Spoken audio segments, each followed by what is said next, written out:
Meditações de Marco Aurélio, Imperador de Roma. Livro 1, parte 2.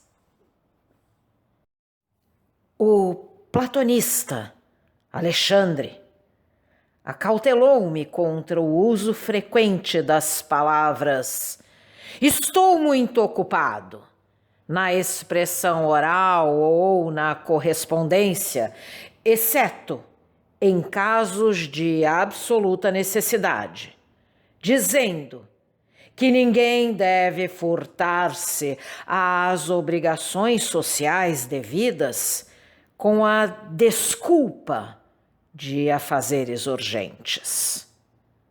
O estoico Catulo aconselhou-me a nunca menosprezar a censura de um amigo, mesmo quando pouco razoável, mas em vez disso, fazer o possível por voltar a agradar-lhe, a falar pronta e abertamente em louvor dos meus instrutores, como se lê nas memórias de Domítio e Atenódoto, e a cultivar um genuíno afeto pelos meus filhos.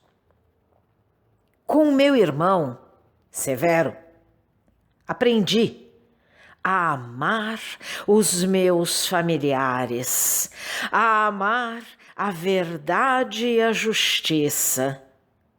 Por ele, tomei conhecimento de Tarceia, Catão, Euvídio, Dião e Bruto, e familiarizei-me com a ideia de uma comunidade baseada na igualdade e liberdade de expressão para todos, e de uma monarquia preocupada, sobretudo, em garantir a liberdade dos seus súditos. Ele revelou-me a necessidade de uma avaliação desapaixonada da filosofia, do hábito das boas ações, da generosidade, de um temperamento cordial e da confiança no afeto dos meus amigos. Recordo também a sua franqueza para com aqueles que mereciam a sua repreensão, e a maneira como ele não deixava dúvidas aos amigos sobre aquilo de que gostava ou de que detestava, dizendo-lhe claramente. Máximo foi o meu modelo de autocontrole, firmeza de intenções e de boa disposição em situações de falta de saúde e de outros infortúnios. O seu caráter era uma mistura admirável de dignidade e encanto, e todos os deveres inerentes à sua condição eram cumpridos sem alardes. Deixava em toda a gente a convicção de que acreditava no que dizia e agia da maneira que lhe parecia a correta. Não conhecia o espanto ou a timidez. Nunca mostrava pressa, nunca adiava, nunca se sentia perdido, não se entregava ao desânimo, nem a uma alegria forçada, nem sentia raiva ou inveja de qualquer poder acima dele. A bondade, a simpatia e a sinceridade, todas contribuíam para deixar a impressão de uma retidão que lhe era mais inata do que cultivada. Nunca se superiorizava a ninguém e, contudo, ninguém se atrevia a desafiar a sua superioridade. Era Além disso, possuidor de um agradável sentido de humor.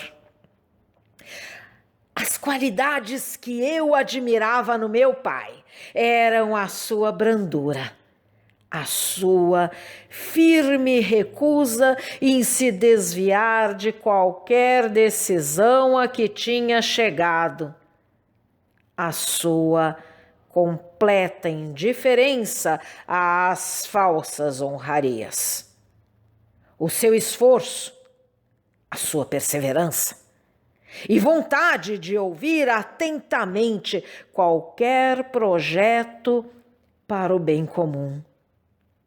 A sua invariável insistência em que as recompensas devem depender do mérito. O seu hábil sentido de oportunidade para puxar ou soltar as rédeas.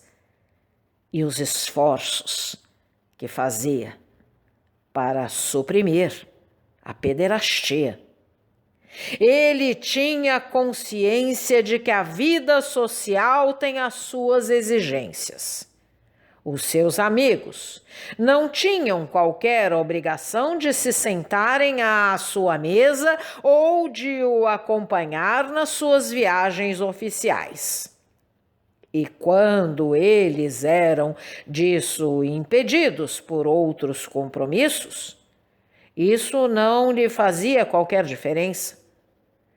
Todas as questões que lhe eram submetidas em conselho eram examinadas meticulosa e pacientemente.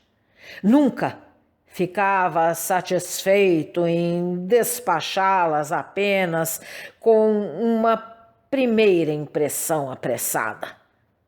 As suas amizades eram duradouras. Não eram caprichosas nem extravagantes. Estava sempre à altura das circunstâncias. Alegre, mas com uma visão de alcance suficiente para mandar discretamente cumprir os seus planos até ao mais pequeno pormenor.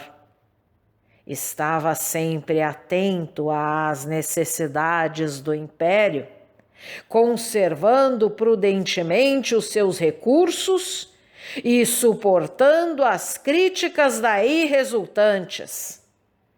Não era supersticioso frente aos deuses e frente aos concidadãos, nunca se rebaixava para alcançar popularidade, nem namorava as massas.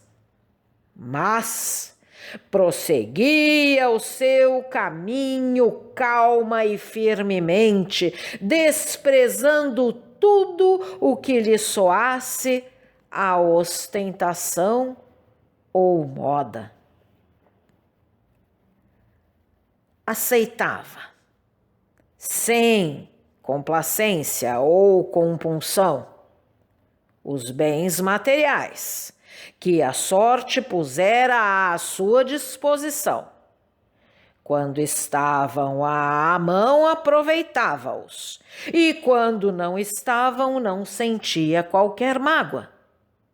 Não lhe podiam ser apontados quaisquer vestígios dos sofismas dos casuístas, do atrevimento do adulador ou do escrúpulo exagerado do pedante.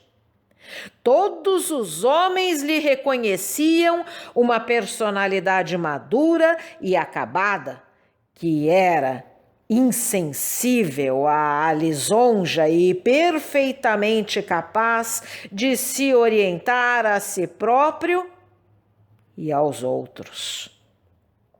Além disso, tinha grande respeito por todos os filósofos genuínos e, embora abstendo-se de criticar os outros, preferia passar sem a sua orientação.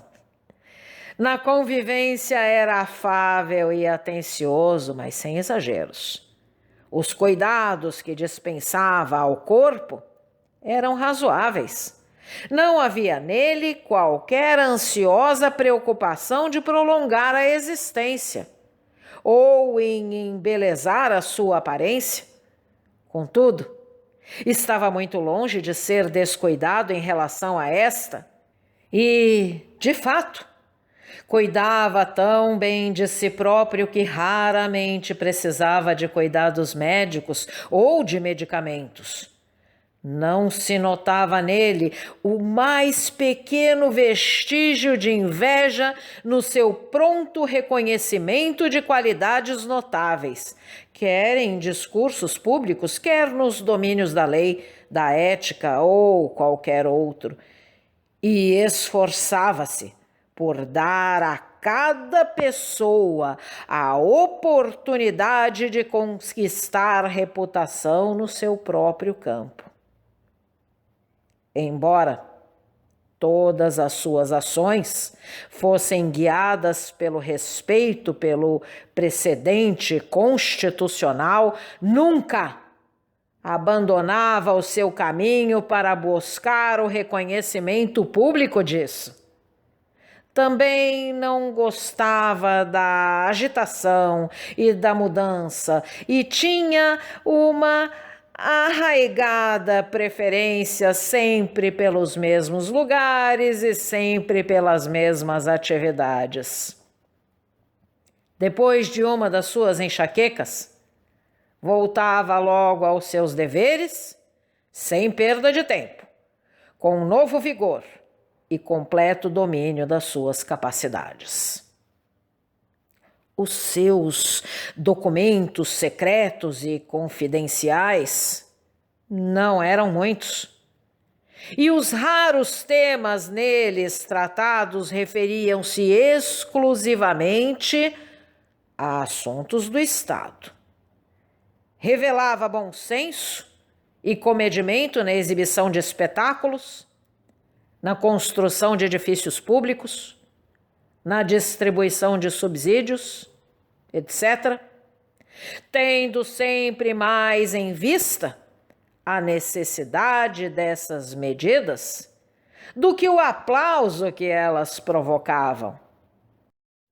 Os seus banhos não eram a horas inconvenientes, não tinha a obsessão de construir, não era nada esquisito em relação à sua alimentação, nem ao corte e às cores de suas vestes, nem à apresentação daqueles que o rodeavam. As suas roupas eram-lhe enviadas da sua casa de campo em Lórien, e a maior parte das suas coisas eram de Lanúvion.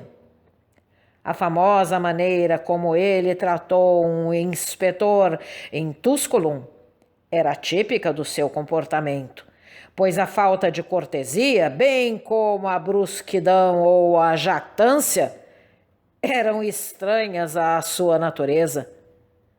Nunca ficava encalorado, como diz o povo, ao ponto de transpirar. Era seu hábito analisar e pesar todos os incidentes, devagar, calma, metódica, decisiva e consistentemente. Aquilo que se diz de Sócrates não é menos aplicável a ele, que tinha a capacidade de se permitir ou negar a si próprio indulgências que a maioria das pessoas são incapazes de recusar por fraqueza ou de apreciar pelos seus excessos. Ser assim tão forte para a sua vontade se conter ou ceder revela uma alma perfeita e indômita. Como máximo, também demonstrou no seu leito de doente.